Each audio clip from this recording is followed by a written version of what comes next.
Chapter 3. There was a bright, blinding light as the ground rocked with the force from the blast. The 5 blue-cloaked men looked at one another. "Do you think it got them?" asked one of them. "Yes," said another. "There's no way anyone survived that." The 5 of them pointed their cloaked heads toward the sound from where the shriek had come. They waved their hands and caused the circling hostages to become still so they could better hear any signs of life. They strained their ears and waited for a minute. "I guess they're gone," said one of them. Suddenly a large bird flew from the trees straight toward them. They ducked as it flew past them and disappeared into the woods. "What was that?" asked one of them. "Just a hawk," replied another. "Still, we have to be sure no one else is out there," said another, "and we have enough hostages to handle things, so we can spare another." With a wave of his hand, an elderly woman began walking into the trees. "Hey, that's the one with the bad hip, right?" snickered one of the demon worshippers. "Yeah," came the reply. "If she were conscious, she would be screaming in pain at how fast I'm making her move." Though the long blue hoods on the cloaks covered their faces, his companions knew that he was smiling with sadistic pleasure. "Why don't you make her conscious?" asked another of them. "Hang on," said the one controlling the woman. "If she starts screaming and someone else is out there, we won't be able to hear them." After a few moments of silence, he decided it was safe to indulge in the sadistic request and waved his hand. The screams of the old woman echoed between the tall trees. The demon worshippers laughed loudly. The one that had been controlling her waved his hand, and a moment later the ground shook with another blast. After the ringing sound silenced, the group began laughing and slapping one another on the back as if they had witnessed some great artistic achievement. After a moment they began waving their hands as if pulling puppets. The hostages that had been standing still began again to circle around them at a distance that kept the demon worshippers out of range of any potential blast. Confident that they were safe from any potential threats, they returned to pulling people around in the circle. They had become bored before the sound in the forest, and it was not long until boredom returned. "That one looks all prissy with her fancy clothes," said one of them, pointing to a well-dressed woman. "I bet she really cares about hygiene," said another. "And look at that fat guy over there," said another, pointing to a large man. The man was sweating to the point that his clothing was wet in large patches around his armpits. "The prissy one does not approve," said one of the demon worshippers as he pulled her toward the large one. "What's the problem?" said another demon worshipper in a poorly imitated voice as he pulled the fat man toward the woman. "Look at you," said the demon worshipper controlling the woman in an effeminate voice. "You're disgusting. Your nose is oozing something." "I don't see a problem," mocked the other as he made the large man rub his sweaty pit and smear the foul-smelling secretions all over his face. The other demon worshippers roared with laughter. "What is this?" said the demon worshipper controlling the woman as he forced her to point her index finger and stick it in the nose of the fat man. The others held their sides as they laughed. He made her pull out her finger and stick it into her mouth. "Oh my!" mocked the demon worshipper controlling the woman. "That was surprisingly delicious. What have I been missing out on?" "Why don't we take a trip to the trees and show you a whole new meaning to the word dirty?" said the demon worshipper controlling the fat man. "Ew," said several of the other demon worshippers in unison before roaring with laughter again. The 2 puppeteers controlling them pushed them a ways into the trees. They turned to face one another and waved their hands in the air. A moment later there was another earth-shaking explosion. The demon worshippers erupted with laughter again. After a couple moments, they regained their composure and began looking through the crowd for another target to mock and then murder. "What about that really tall one?" said one of the demon worshippers. "How did he get so tall?" "Hang on," said another of them in a more serious tone. "I don't remember seeing him." He tried to pull him using his demon power, but to his horror, the tall man just continued walking around in a circle. "What is this?" he whispered. He turned to the others to see if the others might be subjecting him to a prank. However, no one else was controlling him. He turned back to the tall man, who had just stopped walking and had turned to face them. "I don't recognize him either," added another. He appeared equally surprised when his attempts to pull the man failed. Of course, none of them recognized the tall man because he was not from the village they were holding hostage. It was Lizard. His eyes began glowing brightly. The demon worshippers looked at one another nervously. Suddenly there was another loud shriek from behind them. They twisted around in shock and horror, but could not see anything. They turned back to face Lizard, but to their surprise, he was gone. "Everyone stay quiet," said one of the demon worshippers angrily. With a few gestures, the crowd of hostages became still in a wide circle about the puppeteers. They strained to listen to any sound that might give them a clue as to what was happening. There were several moments of silence.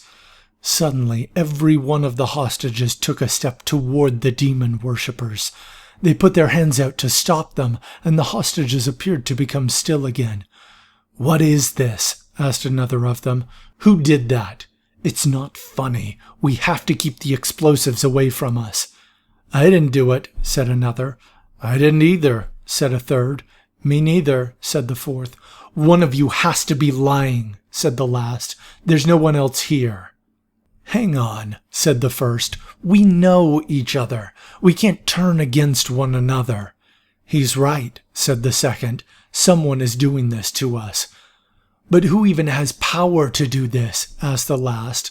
"Only another mind demon worshipper. Joshua Beckman is dead. The Council of Nine does not have anyone else that could do that." "That's true," agreed another. "No one else has the power to reach into the mind realm, and none of the other mind demon worshippers came this way.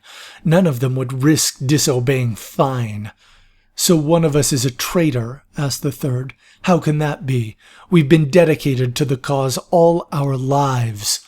"True," said the fifth, "and all of us know how long the power would last if we were to sacrifice such a talented individual as a member of the Five Fingers." "There is no shortage of people to sacrifice," said the first. "We have plenty of people to appease the mind demon and maintain our power." "For now," said the fourth. "But what about what the demon prophetess said?" "Has she ever been trustworthy?" asked the second. "She's always been envious of our ability.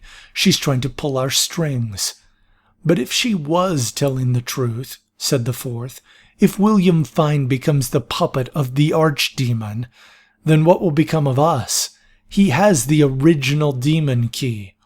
And if he is vulnerable, then none of us are safe," finished the fifth. "You worry too much," said the first. "The entire point of getting all these supplies is to help us when we take control of the healer. Once we have him, we'll all be immortal." "That's true," admitted the fifth. After a brief pause, he continued, "And I probably shouldn't be so quick to doubt my friends, but I would like to hear you explain what happened." In that instant, the crowd took another step toward the demon worshippers. The acolytes whirled around and waved their arms frantically, and in another moment the crowd had returned to their original distance. "I don't know," admitted the first in a low voice. "Hang on," said the third. "There aren't as many as there were." "What?" gasped the fourth. The five of them began counting and realized that there were at least 10 fewer hostages than before. "They aren't just disappearing on their own," said the fifth. "What do we do about it then?" asked the second. "How do we know for certain that there is no traitor?" "We're already doing the safest thing," said the fourth. "We stay together.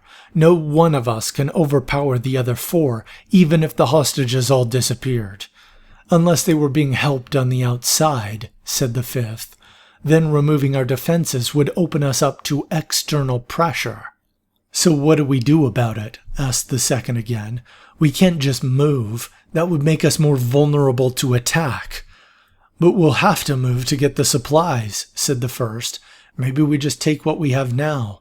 "What if we pulled one of the hostages up close?" asked the third. That would give the traitor a quick method for killing us, objected the fifth. But he would be committing suicide, said the second, and it would ensure that the four of us could overpower the one. We can also monitor how the others are controlling a close hostage more clearly, said the fourth. True, conceded the fifth. That actually sounds like a decent idea. Also, it helps us maintain at least one hostage. It's decided then, said the first. Who picks the hostage? Asked the fifth nervously. Are there any objections to that one? Asked the third as he randomly selected an old man in a white coat. The others carefully examined him and looked at one another. Unable to determine any problem with the selection, the others nodded in agreement. The five of them gestured with their hands and brought him up into their circle slowly.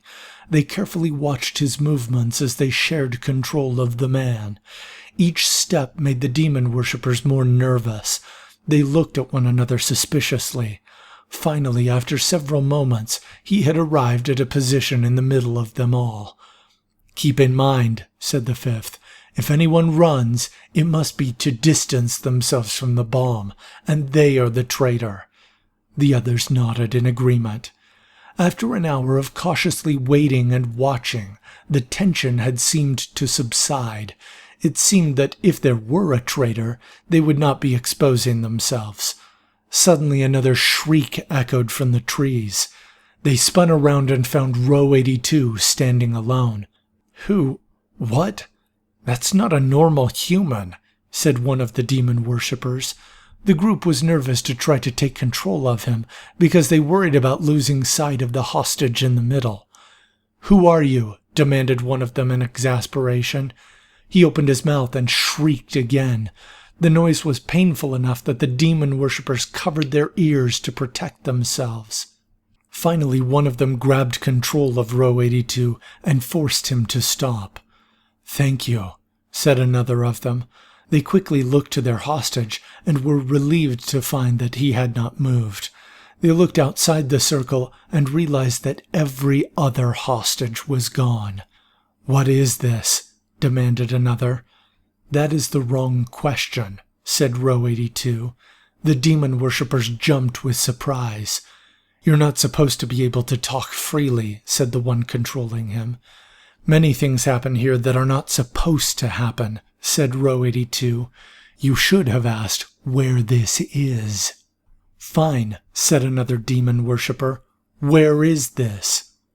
The mind realm, answered the hostage in the middle. They twisted around in shock and horror as the color seemed to melt off of everything and a blue glow began to emanate from their environment. The old man with a short white coat suddenly stretched to become a taller young man in a long white coat and glowing eyes. The demon worshippers were horrified, but none of them dared to move away for fear of being thought a traitor by the others. After a few seconds, their hostage had completely transformed. Though none of them recognized him, it was Jonathan Knight. They suddenly realized that the ends of their fingers had long tentacle-like growths, and that these growths had been carefully woven together such that the five of them were bound to one another. Our puppet strings, observed one of them in shock. Yes, said Jonathan. How long have we been here? Asked another. A large hawk swooped out of the sky and landed on Jonathan's shoulder. The group recognized the bird as the one that had swooped out of the trees earlier. Only about 2 minutes, replied Jonathan. Seems longer, doesn't it? The demon worshippers gasped in horror. Who are you? Asked one of them. My name is Jonathan Knight, he replied confidently. He pulled out his mirrored key. It began glowing brightly and transformed into a large glowing katana. And I'm going to cut your puppet strings. The soul key, whispered one of the demon worshippers in shock. Joshua Beckman has been replaced. In another moment, Jonathan spun around, slicing through the long appendages that protruded from their fingers. They screamed in agony and fell to the ground. Jonathan smiled as his sword became his key once again.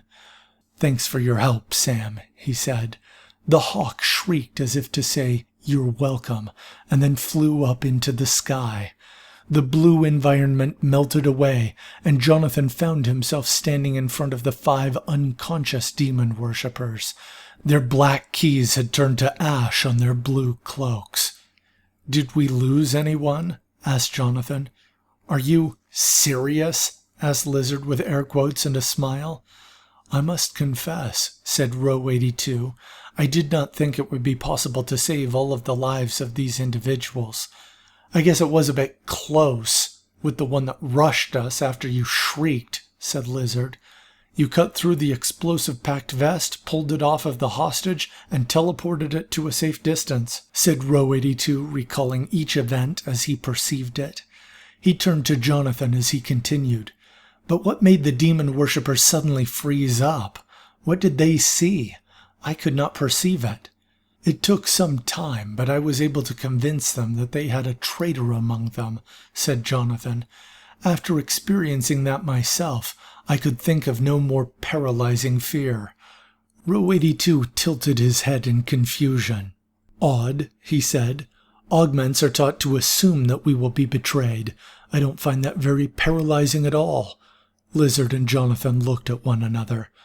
"Well," said Lizard, "you helped me figure out how to disarm the bombs on all of the hostages, and that was a step towards earning trust. Aren't you worried that I will, in the end, fight against you if I figure out how to get your power?" asked Row 82. "You know that divine keys don't work that way," said Jonathan. "People are chosen to receive power." "I must confess," said Row 82 after a moment, "for something that seemed so blasphemous at first, it seems to work well." Jonathan smiled. "How did it go?" shouted a voice from behind them. It was Sig, followed closely by the others. "Pretty well," said Jonathan. "The hostages are headed back to town," said Lizard. "After everything that's happened, I bet they would be willing to give us a deal on transportation." Sig laughed heartily.